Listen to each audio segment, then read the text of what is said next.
pro-life rally. It's right here that a state rep in Pennsylvania taunted a woman praying the rosary outside this Planned Parenthood. Today she gets back up with pro-lifers rallying. I'm Jason Calvi. I'll have that story coming up. China trade. The U.S. imposes new tariffs on the communist country. We're at the White House. Service, not servitude. Pope Francis meets with a group of nuns and religious sisters. What he said to them about the abuse crisis and their vocation. And a new news agency in Africa. EWTN expands its presence with Aussie Africa. We'll speak with the chairman and chief executive officer, Michael Warsaw. On EWTN News Nightly for Friday, May 10th, 2019.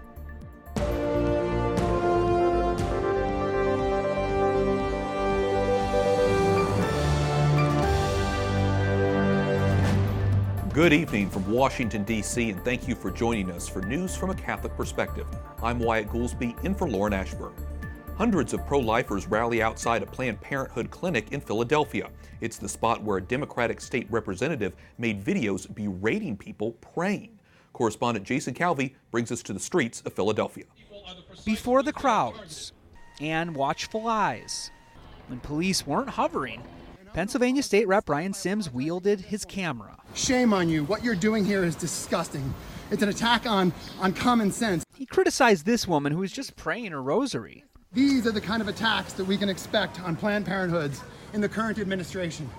Shame on you, ma'am, for standing out here thinking you know what's right for other people's bodies. Last week he posted the video on his Twitter page. So we can talk about your Christian faith, about how your Christian faith believes in shaming people. The video shocked many across the country. Oh, I was so angry because it's their right to go up and pray, and to see a representative of the people of Pennsylvania say those things is despicable.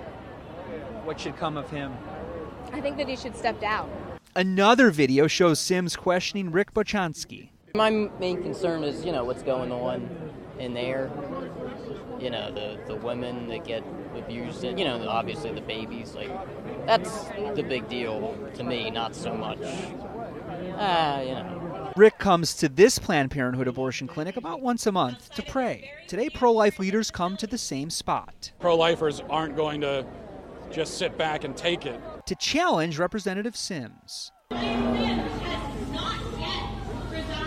So this rally outside the Planned Parenthood is just 4 blocks away from Representative Sims' office. So this is where his office is located, right here in Philadelphia. We did try going in. Security kicked us out. We also tried calling and emailing, and we got no response. Sims did post this video after the controversy. I was aggressive.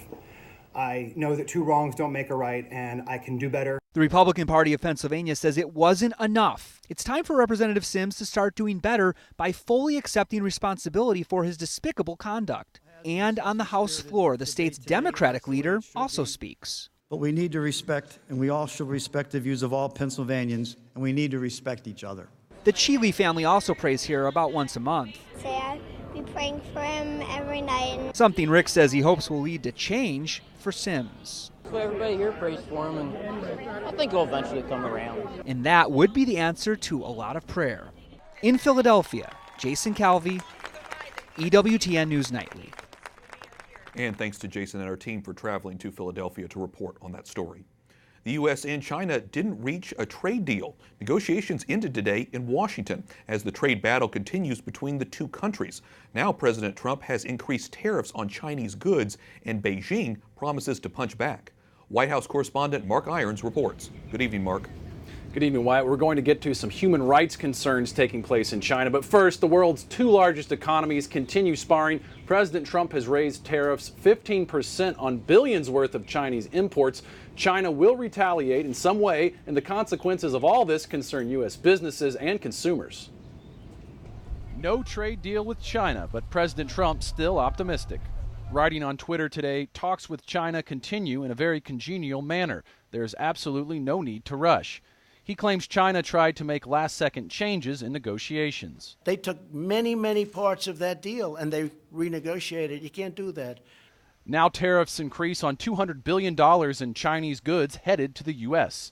The president says tariffs will bring in far more wealth to our country than even a phenomenal deal of the traditional kind.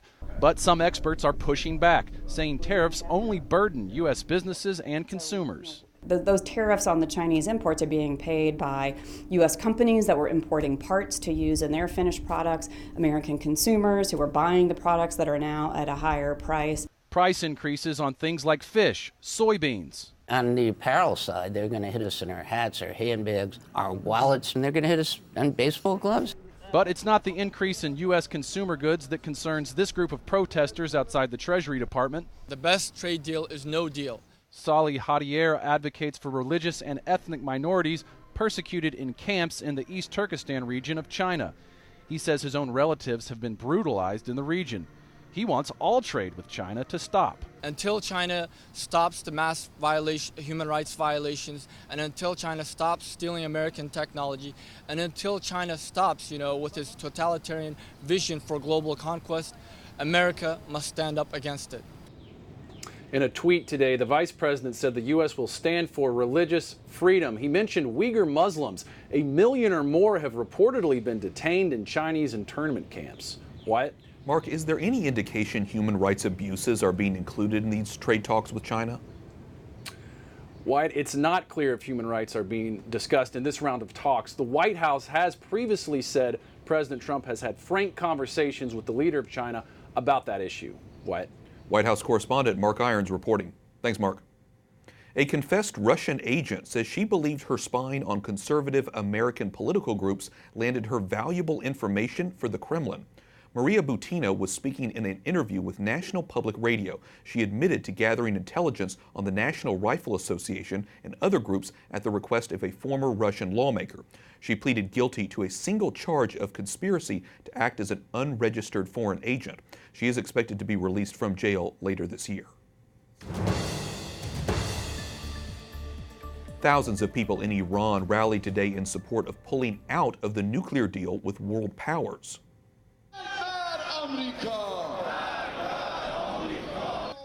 The chants included death to America and death to Israel. A top commander in Tehran's powerful Revolutionary Guard says there are no plans to begin negotiations with the United States, who considers them terrorists. President Trump yesterday said he would like Iran's leaders to call him. Venezuela's opposition confirms more protests tomorrow as part of their campaign to oust President Nicolas Maduro. Yo creo que mañana cada uno de nosotros tenemos que salir por Venezuela, salir por nuestro futuro. An opposition leader says marches will take place in Caracas and 120 other locations throughout the country.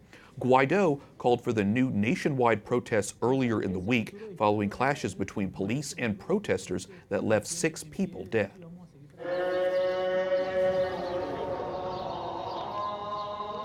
Worshippers gather in Jerusalem for the first Friday prayers of Ramadan, Islam's holiest month.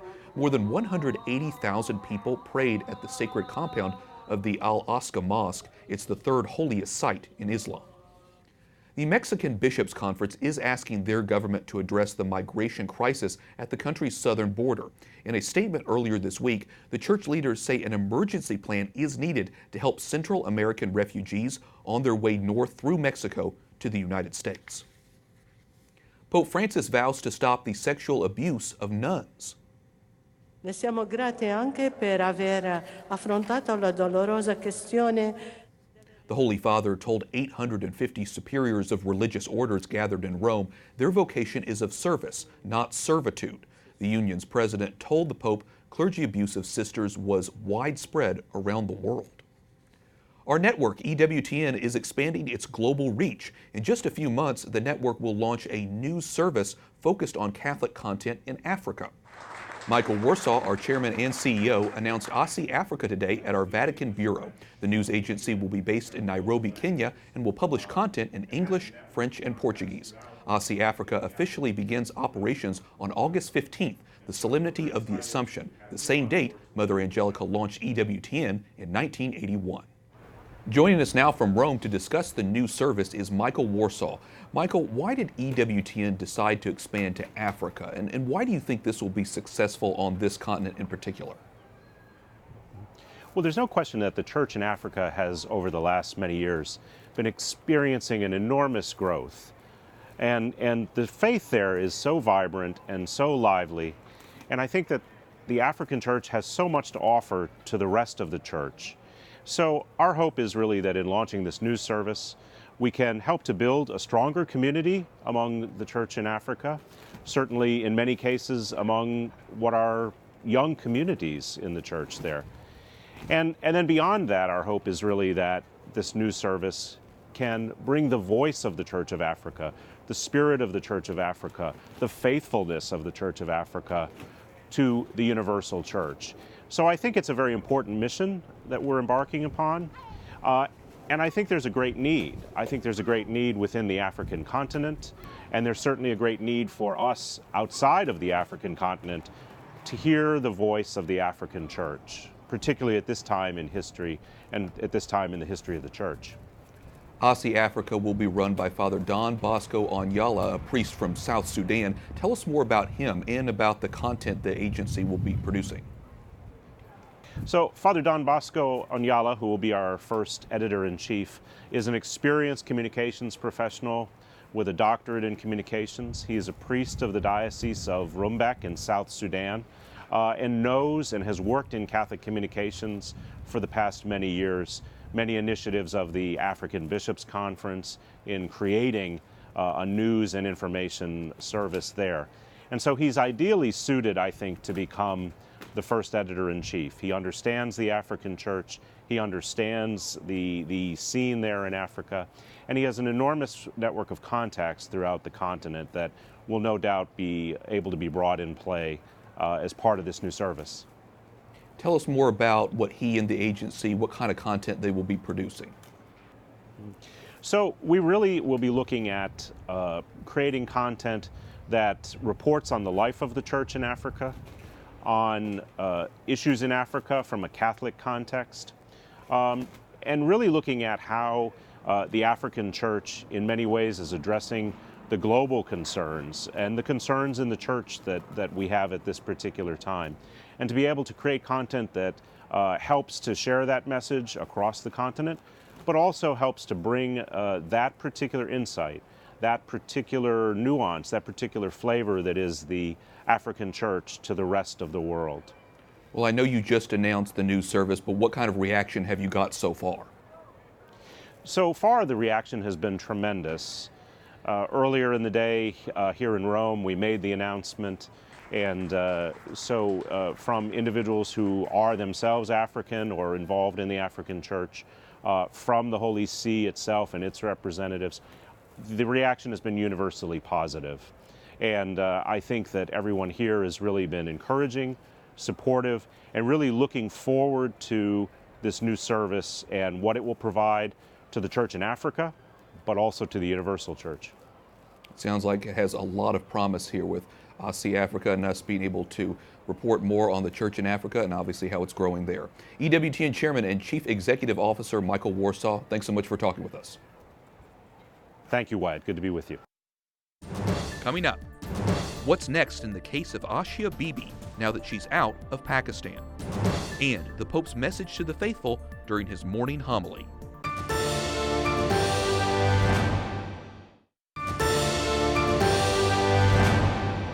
Padre, non è peccato? No, non è peccato. Cerchiamo nuove strade, questo ci farà bene a tutti. Pope Francis tells the faithful to be open to the voice of the Lord. At his daily Mass at the Vatican, the Holy Father says a perfect example was St. Paul. He was hard-headed, but not hard-hearted, and his conversion shows God wants the church to be open to everyone. Welcome back. I'm Wyatt Goolsby, in for Lauren Ashburn. As we told you earlier this week, the Catholic woman accused of blasphemy in Pakistan has been reunited with her daughters in Canada. Asia Bibi spent 8 years on death row. Her conviction was overturned late last year by the country's Supreme Court. For months, she's been looking for asylum outside of Pakistan, while she faced death threats from Islamic radicals. Her acquittal sparked widespread protests in the majority Muslim country. Joining me now is Farah Ispahani. She's a global fellow at the Woodrow Wilson Center. She's also a former member of Pakistan's parliament, and she's written at length about religious minorities in the country. Farah, welcome back to the broadcast. Some of these reports indicate that Asia Bibi was in, quote, delicate health. Do we have any idea of what her health is like right now? I have heard those same concerns about her health, but I'm, not able to give you any further information except that I think years in solitary confinement, and then after her acquittal, the mobs, the extremists marching and the death threats, and then finally not being able to leave the country and her daughters leaving and being completely alone. I think she has suffered a great deal, so I'm sure that there has been a huge strain on her health. And I know that because you've been following this ever since she was convicted. You were actually in Parliament at the time that she was convicted of blasphemy. We know that she won her appeal against that conviction in 2018, but why did it take her so long to leave Pakistan to get asylum afterwards? There were two things that held her back from leaving the country. One was that a lot of countries like the UK and Canada at first said, no, we can't take her in because we have extremists in our own populations, extremists of Pakistani background who will want to harm her. So they were very cautious about that initially. The second part of it was that, Asia Bibi, to be honest, if it had not been for the Pope, for Pope Francis, and many world leaders in the Western world, I don't think she would ever have been let out. And the reason she's been let out is really, I feel, from the Pakistani government side, they want the noise of Asia Bibi to go away. They feel that it'll help them, preserve the good image of Pakistan. It's still so scary to think that even though she's got her asylum, she's still under threat and has to be very careful.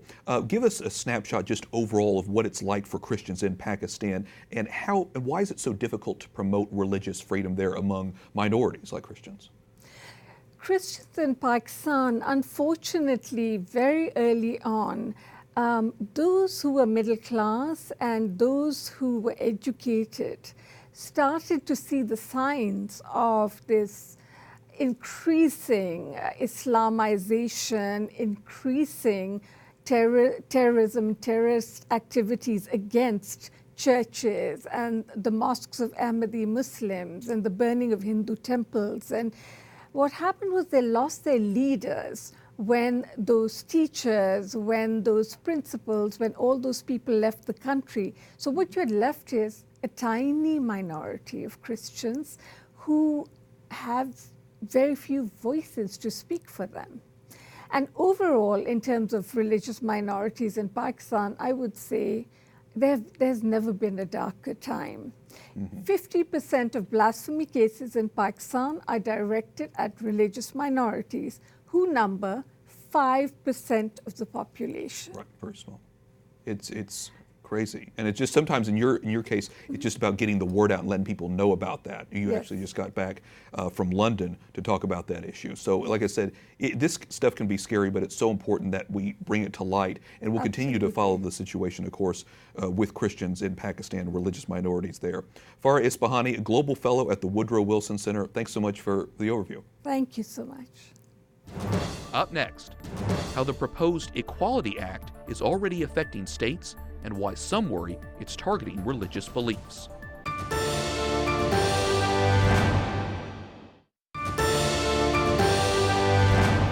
Welcome back. I'm Wyatt Goolsby, in for Lauren Ashburn. Our next guest says the proposed Equality Act would violate fundamental freedoms of parents, women and girls, doctors, and business owners. The proposal, also known as H.R. 5, is backed by Democrats and at least one Republican senator. It was introduced earlier this year. It seeks to ban discrimination against gay men and women in areas including housing, employment, and education. The plan passed the House Judiciary Committee last week. Joining me now is Monica Burke, Research Assistant at the Heritage Foundation. Monica, welcome back to the broadcast. Even though this proposed federal bill there's similar laws already in place in several states. On the surface, this doesn't necessarily seem bad. Discrimination is bad and preventing it's good, but you say these laws are actually targeting religious beliefs. How so? So what we've seen at the state level is that even though these bills might come from a good place, which is that we don't want anybody to be discriminated against. Everyone ought to be treated with equal respect and dignity. However, in the 24 states and hundreds of localities and cities that have passed these sexual orientation and gender identity laws, we've seen time and time again that they've been used to target people for their beliefs, whether that be in traditional marriage or the biological reality of sex. And we've definitely seen this has been used to target Catholics in particular. There are at least 3 Catholic hospitals that have been sued for declining to perform sex reassignment surgeries. There are several Catholic foster care and adoption agencies that have been driven out of the market. And so we're extremely concerned about this bill. The Equality Act supporters say it's an amendment to the 1964 Civil Rights Act, and you write that it distorts the intent of the civil rights movement, but often people who advocate for that constantly cite civil rights. Why is that not necessarily an equal comparison? So I think there's 2 distinctions to be made here. One would be how the bill would be used, and the second has to do with the categories at stake. So how would the bill be used? The original 1964 Civil Rights Act was passed for an incredibly important purpose, which was to ensure that racial minorities had equal access to basic goods and services, and that was a very noble deed. However, the problem with the Equality Act is that what we've seen again and again on the state level is that these bills are being used as weapons, not to protect people from discrimination, but actually to attack people for their beliefs and to enforce government orthodoxy. So one area we're concerned about would be how it's used. The second would be there's a pretty important difference between the terms that would be added to this 1964 law and the terms that are already there. So race is an objective, immutable category. However, sexual orientation and gender identity are by their very definitions fluid and subjective, which makes it incredibly difficult to determine what constitutes discrimination on that basis, and again, opens the door for the abuse of these laws. So those are the 2 ways that this bill could be distorted. Yeah, like I say, there's so many implications just from that. What chance, realistically, does the proposed Equality Act have of becoming law? So it seems unlikely that it'll necessarily pass this Congress. However, this fight is one to watch for the long haul. It will definitely be reintroduced next Congress if it doesn't pass this session. And so it's definitely one to watch, both at the federal level in the Equality Act, but also these bills are being proposed at the state and local level all the time. So it pays to be informed. Such an important bill that we follow, and obviously so many important issues talking about that. Monica Burke, Research Assistant at the Heritage Foundation, thanks so much for your analysis. Thanks for having me. Finally tonight, a touching honor in New York City as officials there add 47 names to the police memorial wall. 47 lives spent serving others, each name a person who cared deeply about our city and everyone in it. From police officer to chief, these lives represent us, the nation's largest and greatest police department. The officers died as a result of illnesses contracted during and after the September 11th attacks. The names will now live at police headquarters in downtown Manhattan. And good to know their names will be there, and a nice tribute to all those, of course, who lost their lives as a result of 9/11. And that wraps up our newscast for tonight. We thank you for watching. For the entire EWTN News Nightly team, I'm Wyatt Goolsby. We wish all the mothers and grandmothers a happy Mother's Day this weekend. We'll be back on Monday with more news from a Catholic perspective. Good night, and God bless.